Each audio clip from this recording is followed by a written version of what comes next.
Pemirsa, kita sambung kembali dialog hukum dengan tema mahalnya demokrasi. Oke, saya pindah dulu agar mempercepat ke akademisi. Bagaimana Akademi Yuniska melihat pemilu 2014 ini? Silakan.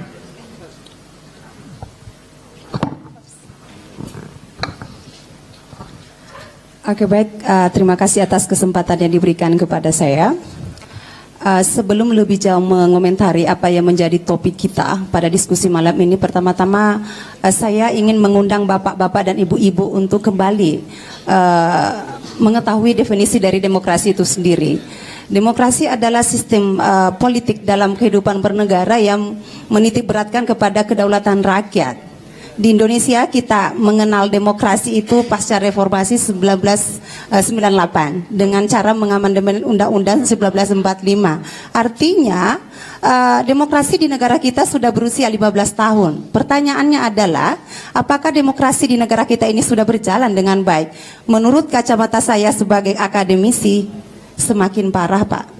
Jadi istilah Vox Populi, Vox Dei, suara rakyat, suara Tuhan. Itu wajar tidak kita masih sematkan di pemilu 2014? Saya melihatnya tidak seperti itu karena pemilu 2014 yang baru aja kita selenggarakan itu sangat transaksional.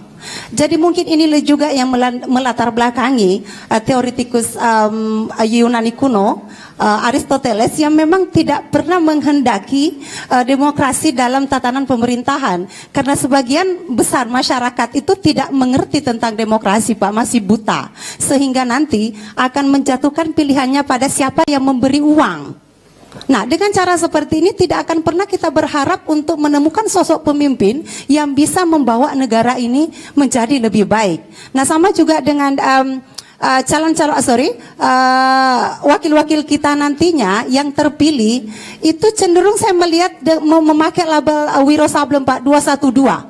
Artinya 2 tahun pertama ya, dia akan Iya, 2 tahun pertama dia akan mati-matian mengembalikan modalnya. 1 tahun, yang ketiga itu 1 tahun, Pak, untuk konstituennya. 2 tahun berikutnya kembali dia akan mencari uang untuk bagaimana ikut dalam pemilihan berikutnya. Jadi saya melihat bahwa pemilu 2014 ini akan melahirkan Wiro Sableng dengan versi yang negatif antagonis seperti itu, Pak.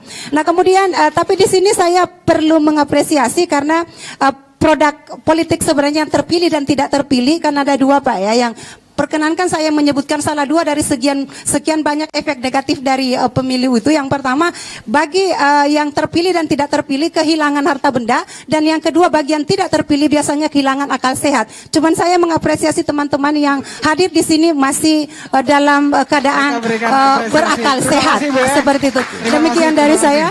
Oke, iya, Pak. Satu lagi, Pak. Kesimpulan saya untuk hanya satu mindset yang bisa merubah keadaan bangsa Indonesia menjadi lebih baik, yaitu merubah mindset kita semuanya. Artinya kalau mindset kita masih pada membenarkan kebiasaan, tidak membiasakan kebenaran, lihat saja kehancuran akan menjadi-jadi. Demikian. Saya suka, Bu. Saya suka. Ke mahasiswa. Silakan, ada dari mahasiswa IAIN Antasari.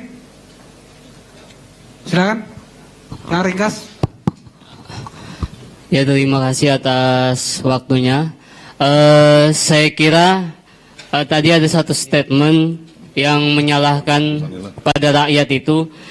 Hari ini janganlah kita menyalahkan rakyat bersifat pragmatis, karena rakyat itu hanya korban. Yang perlu kita salahkan hari ini, yang pertama adalah sistem pemilu yang profesional terbuka. Karena sistem inilah yang membuat hari ini pemilu kita lebih mahal daripada pemilu-pemilu sebelumnya.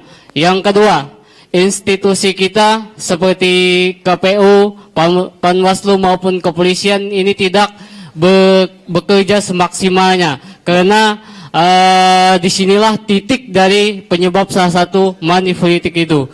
Yang ketiga, yang paling berperan adalah partai politik. Partai politik hari ini membiarkan kader-kadernya, caleg-calegnya untuk berbuat politik uang. Disinilah paling berperan. Artinya partai hari ini, hampir seluruh partai itu membiarkan kader atau calegnya berbuat politik uang. Dan yang terakhir saya harapkan kepada semua elemen yang ada di sini, marilah kita dari 3 poin tadi yang paling penting yang bisa kita rubah. Oke, kita berikan aplaus untuk mahasiswa. Tapi Anda golput kan kemarin?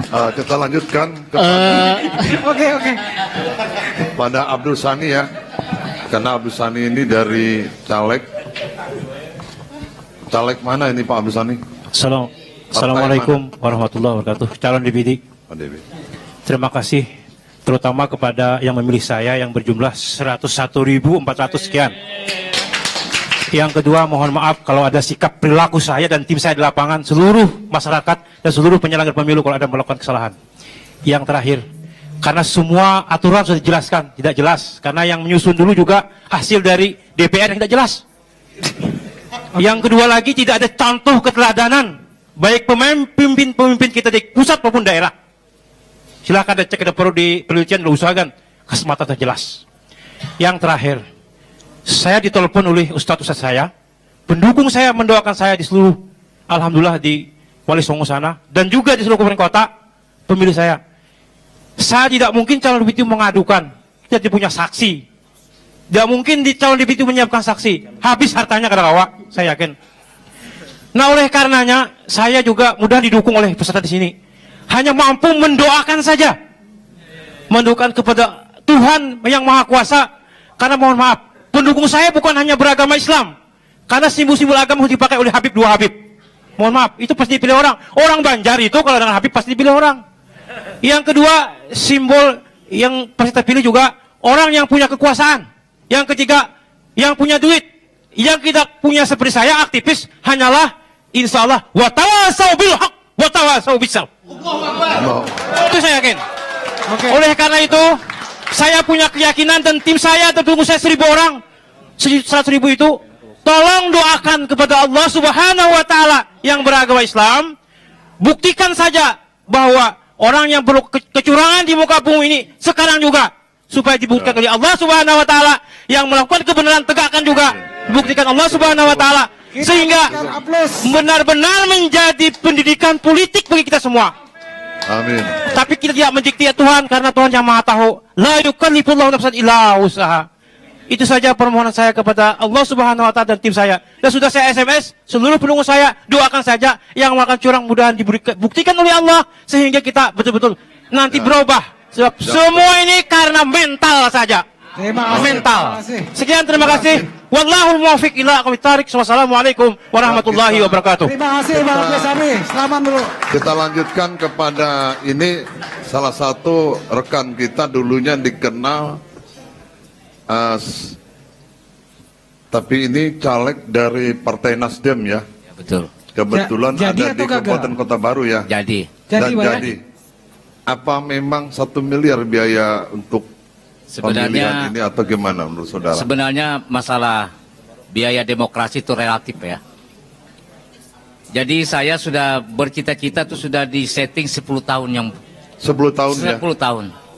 Bercita-cita jadi Iya. anggota DPR. Bukan, kemarin saya pernah mencalonkan Bupati Tanah Bumbu, cuma karena betul itu belum siap saya, jadi saya berhenti jadi pegawai negeri pensiun dini, jadi saya bergabung dengan Partai Nasdem dengan bekal pengetahuan saya, apalagi saya kebetulan basic hukum juga, saya mengerti tentang hukum, jadi saya mengelola politik itu bukan mudah. Mengelola politik itu memakai waktu. Waktu ya. Memakai waktu, malah saya hampir 1 tahun. Oke Pak, Jadi- mahal tidak Pak berpolitik Pak? Sebenarnya mahal. Mahal ya. Satu mahal, tapi dalam arti kata mahal ini dalam arti pembinaan satu. Kedua lagi masalah namanya Kota Baru itu jarak tempuh jauh itu betul. transport Pak. Transportnya Masalah mahal. transportasi Pak ya. Iya. Untuk kampanye dan sebagainya. Iya. Oke Pak, sebelum terakhir, Iya. tapi Bapak yakin tidak bisa membawa aspirasi kepentingan rakyat nanti di DPR? Memang nawa itu saya, memang begitu. Makanya itu saya jauh-jauh hari, saya selain pegawai juga selaku pengusaha juga. Pengusaha. Jadi di situ saya harus sudah siap. Oke. Jadi kada hidup ya. Terima kasih Pak ya. Iya, terima kasih. Oke, sabar. Terima kasih. Kira-kira Bang Daniel ada? Mikrofon silakan. Statement aja.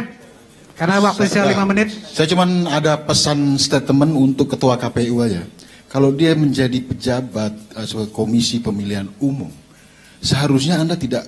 Tadi saya dengar Anda bertandang ke rumah salah satu ketua partai. Itu tidak boleh Anda lakukan.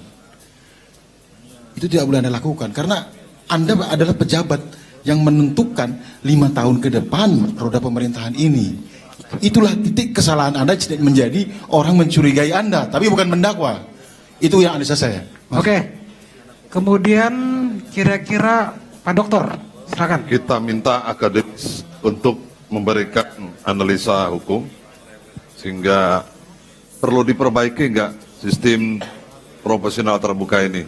Satu, kalau masalahnya ada di undang-undang dan kita semua menyalahkan DPR dan pemerintah pusat sebagai pembentuk undang-undang, dan kita selalu bulat karena proses pemilunya tidak becus, maka saran saya kawan-kawan lawyers di sini dan beberapa warga negara yang merasa itu bermasalah, lakukan judicial review ke Mahkamah Konstitusi.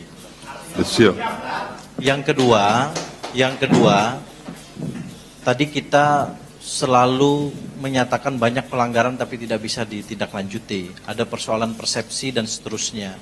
Saya kira kalau Bawaslu tidak kuat, maka saya ke depan jujur memimpikan pengawas pemilu itu layaknya KPK dalam konteks tindak pidana korupsi. Di tempatnya melakukan investigasi, di tempatnya melakukan penyidikan, penyelidikan, di tempatnya pula penuntutan dilakukan. Sehingga hanya ada satu tahap lagi yaitu peradilan pemilu untuk kemudian menentukan benar atau salah. Sepanjang Bawaslu hanya menjadi lembaga rekomendir, maka sepanjang itu pula saya kira kita selalu mengeluh kepada Bawaslu dan Panwaslu sepanjang pemilu dan pemilu ke depan. Yang ketiga, saya kira memang kita, masyarakat kita, kulturnya masih sangat transaksional. Dan untuk itu dalam pendekatan hukum, sanksi harus ditegakkan. Dan dua hal yang pertama tadi adalah prasyarat yang tidak boleh kita lupakan. Saya kira itu, semoga kita bisa mempelajari ini dengan baik, khususnya di Pilpres dan Pilkada yang saya kira resikonya jauh lebih besar daripada Pileg yang kita hadapi beberapa waktu lalu. Terima kasih. Oke, terima kasih. Mungkin terakhir banget silakan salah satunya memberikan komentar terakhir. Saya cuma mengambil pendapat Einstein. Dia mengatakan bahwa tak ada yang merusak martabat pemerintah dan hukum di suatu negeri dibandingkan meloluskan undang-undang yang tidak bisa ditegakkan. Itu saja, terima kasih. Oke.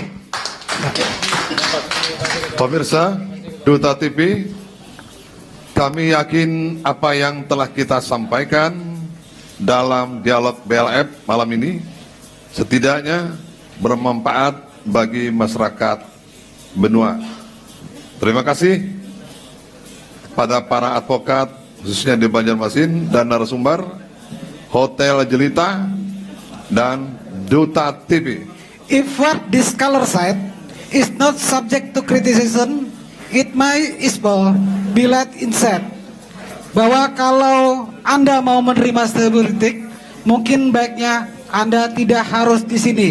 Kami selaku moderator mohon diri sampai ketemu 2 minggu mendatang. Sekian dan terima kasih.